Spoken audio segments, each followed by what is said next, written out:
नमस्कार दोस्तों मनीष कश्यप जेल में बंद हैं। कोई भी मनीष कश्यप के मदद के लिए सामने नहीं आ रहे थे, मगर लोगों के मसीहा कहे जाने वाले, गरीबों के मसीहा कहे जाने वाले सोनू सूद सबसे पहले आए हैं। हालांकि कोई भी इंसान अभी तक ट्वीट करके जो मनीष कश्यप हैं उनके समर्थन में खड़ा नहीं हुआ है।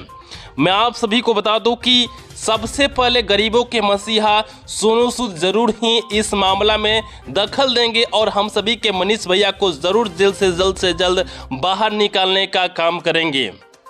दोस्तों, आप मनीष भैया के बारे में क्या कुछ सोचते हैं, आप हमें कमेंट बॉक्स में ज़रूर बताइएगा कि मनीष भैया दोषी हैं या फिर निर्दोष हैं। आप सभी को जानकारी के लिए बता दूं कि मनीष कश्यप को अभी कस्टडी में रखा गया है, जिसके चलते बेयूर जेल भेजा गया है, जो पटना से 15 किलोमीटर दूर है।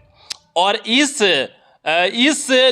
जो जेल है, इसमें कुख्यात अपराधियों को रखा जाता है, मगर मनीष कश्यप कोई कुख्यात अपराधी नहीं है। उन्होंने जो अफवाह फैलाया है इसकी जांच हो और वो 100% ही इसमें निर्दोष साबित होंगे और जल्द से जल्द फिर जेल से बाहर आएंगे और फिर हम सभी का आवाज़ फिर से उठाने लगेंगे, हमें उम्मीद है।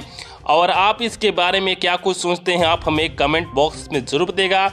दोस्तों, आप सभी से कहूँगा, मनीष भैया दोषी हैं या फिर दोषी नहीं हैं, इसका जवाब प्लीज़ कमेंट में दीजिएगा।